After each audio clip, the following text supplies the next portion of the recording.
Psychetruth. Life, wisdom.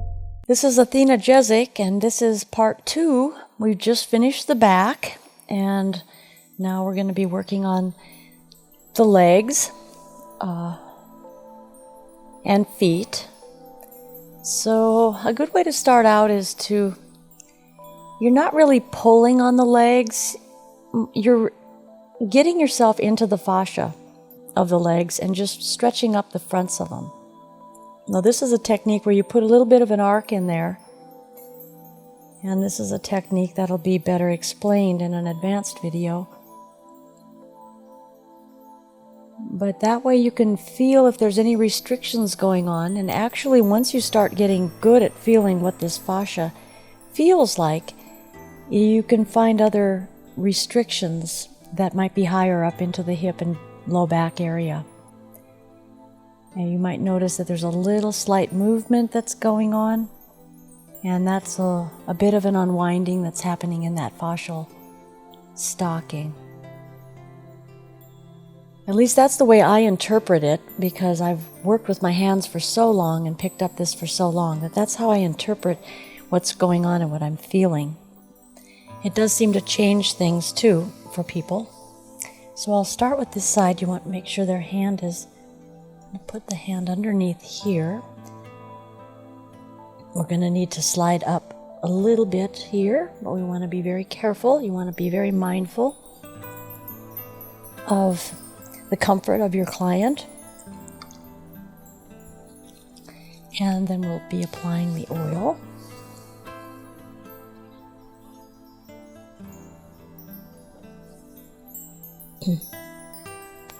And down to the feet. Okay. I like to give a little bit of a pull, a little traction as I start on the feet, and I'm rubbing the front of the feet, and I'm giving a traction where there's a feeling of a pull of the body, but again, it's not like pulling the bones, it's more pulling into the soft tissue and the structure there. Start along the arch. The arch is, in foot reflexology, is along where the spine is. So since we just worked that spine, that's a good place to start on the foot.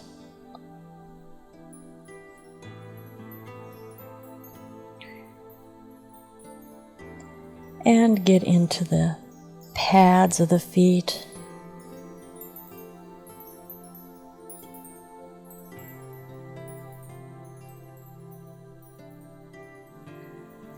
Rubbing along the heel.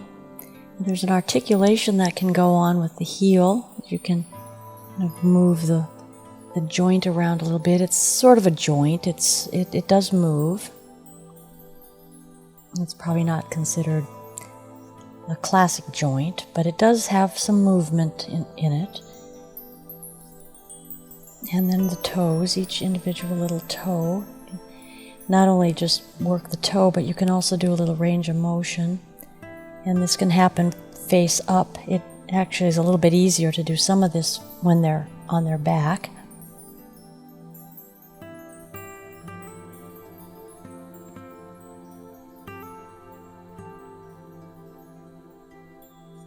And that looks pretty good. A little range of motion in the foot. Spreading and bending. You know, it's very good to go barefoot. The feet need to be on uneven surfaces in order to have a strong foot and ankle. And oftentimes keeping them in shoes, especially shoes that are odd shaped, not real good for your feet, will start to carry your foot into that kind of a position. And that's where toes start to topple on top of each other and squeeze together or bend inward. It really has to do with the shoe. There are some things you can find online that separate the toes, which are a good idea to do if your toes are buckling on top of each other. Some of those toe separators are a little aggressive, so you may need to start with a smaller spread Now here I'm going right up the calf. And I'm going into three different locations. The sides and then the middle. And then coming up and picking up. Now again, we're going to be picking up this muscle.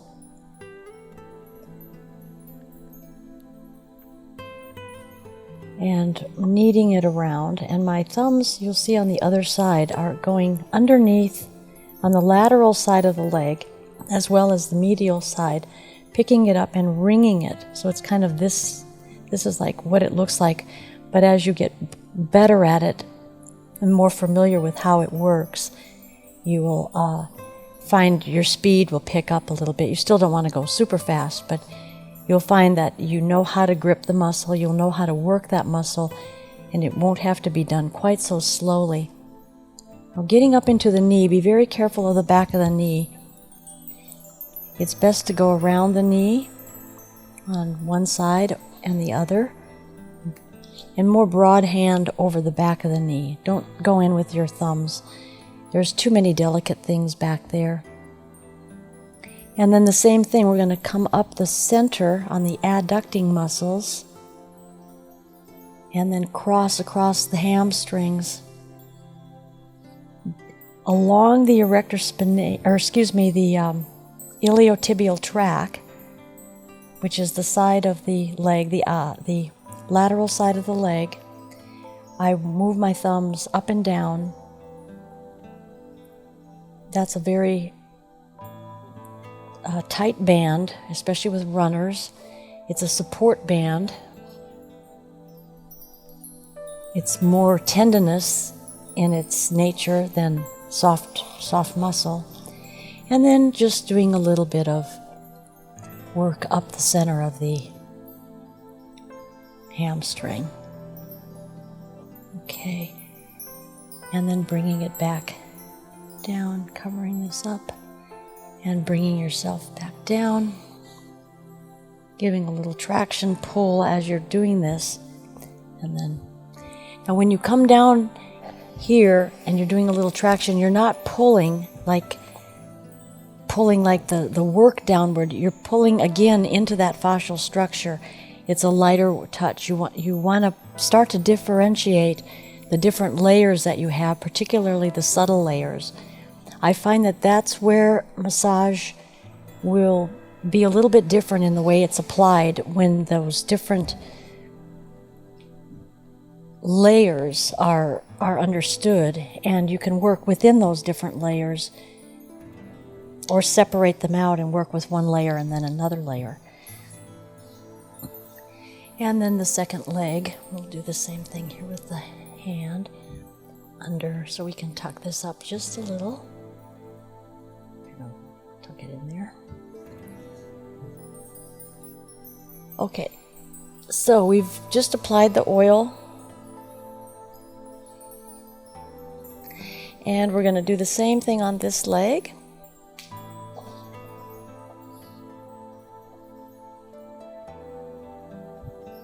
I usually sit on the end of the table if people aren't too long, because I can get a better angle as I am doing this kind of fascial stretching.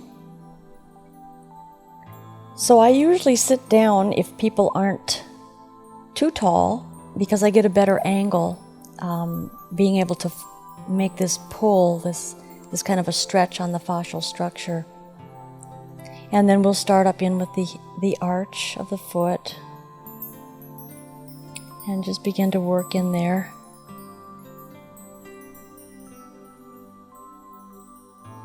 Well, the feet are really tough.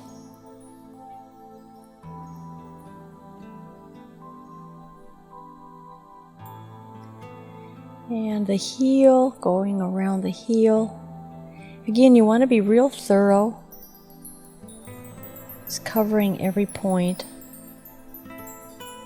and making a little range of motion happen. Range of motion in the foot, coming up to the toes. Not only just rubbing, but a little range of motion of a twist back and forth. We'll do some different things, face up.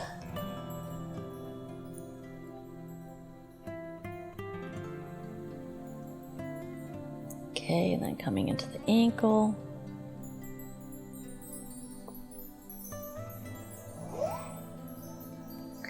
All right, starting here, down here at the Achilles, up we go to the center.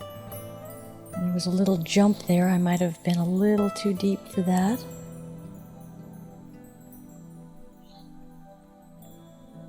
And then this leg has a lot more of a washboard feel, which is sometimes described as lactic acid in the muscle, but this muscle doesn't feel as smooth, particularly up here. There's much more ripply effect in the muscle, so there's some tension, and that might have been why there was that little jump. But it is starting to smoothen out, and you have to go very light and careful, and slowly you'll be coming deeper into that. Also taking it, the thumbs crisscross, cross fiber to relax anything down under there. Then be sure to go up the 3 different areas. So you're going center and then on either side. Then we can pick up the muscle here. I'll do the inside and then show you here. The outside is the same thing. You're bringing those thumbs under and picking up that muscle. Feeling the attachment right along the bone. So I'm right along the bone and then picking it up, gliding and picking it up. And you will be able to feel where there's tension, because it should feel real smooth along the bone, and where there is a tight area, it will feel tight. You'll have like a little bump type of feeling. And you'll be able to distinguish between muscle bumps and other kind of bumps, because sometimes there's these fatty tumor type things that people have on their arms or legs, but that feels completely different than a muscle that's tense along the attachment. The knee, remember, we don't go into the knee. It's important to go on either side of the knee, as that it is important to stay healthy, to keep the knee in good shape. We don't want to have these muscles tense and pulling out the knee. Although I will say that the knee alignment with the toe, with the foot, is extremely important to keep those knees in good working order. Any deviation from the knee over that big toe will take it out of alignment, sort of like it's a hinge joint. The knee is more of a hinge joint, and so it makes sense that if the hinge isn't exactly on balance, if the fulcrum of the knee isn't in place, then it's going to be, over time, it will be wearing out on one side or the other, and the muscles will also be affected by that. Now again, we're just picking up these inner adductor muscles, and we've gone up through the hamstrings, coming across the hamstrings here, and then going down to the iliotibial tract, and just bringing your thumbs up and down, a cross fiber type work up to the attaching point, and then nice running the fingers like a finger iron or a thumb iron, and feeling into that muscle. And you also want to go on the edge. So you want to go on the edge of the iliotibial tract. Again, it's not really a muscle, but it's more of a support. And then in the middle of that, and then on the front edge of it.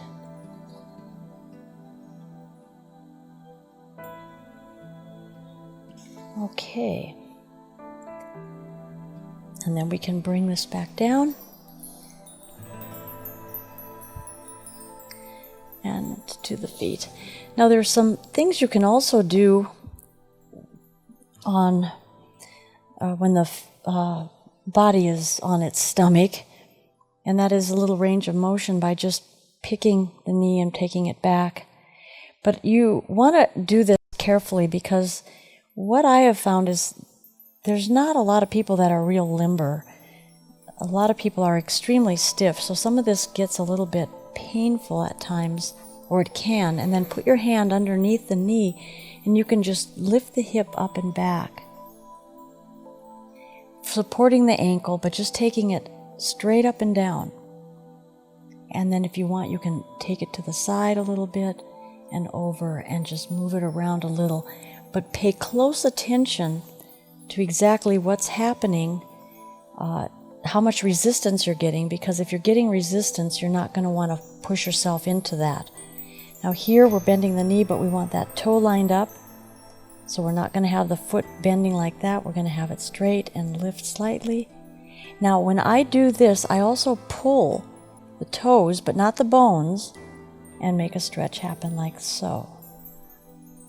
Okay, so that's a little range of motion. You can pick it up and also just shake a little, and then bring it down. You're going to find, depending on what your size is as a therapist, some bodies are really hard to move because they're heavy, and you don't want them to use any of the muscle to help you, because you don't want any muscle activation when you're doing this. You want to have it relaxed so that you can get a stretch in it. So we're going to stretch this way. Okay, and then lift slightly. Maybe bring it a little to the side. You can rotate, but make sure that you're rotating that knee and that foot are staying in line. This is an easier side for you to see what I'm doing. And then even up here, you can also work the foot up in this direction. I'm just showing other variations that can be added, but be sure you do the same on both sides. I'm not doing that now. And then you can take a stretch of that quadricep by bending back, but again, you want that toe to line up over that knee, and then bring that up slightly. Is that okay? And then bringing this down, you can take both legs again and do like we did at the beginning, where you're stretching.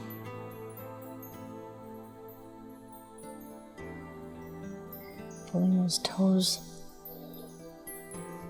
You can also shake the legs. And there's another thing that can be done, which I'll show you. I never used potement, which is a pounding, but you can either use fists, but I like to use the fingers open so that it claps kind of the fingers together, but you can also do a little tapotment. I don't really like tapotment myself, but a lot of people do. So that's what you can also add to some of this work. But I will say that a lighter tapotment is really when your fingers are apart and they're coming together, kind of like that. So you can do that on the back or anywhere. The thing about tapotment, though, is you don't want to go over the joint, the delicate areas of the knee, and it's best not to make tapotment happen on a bone, a real bony area.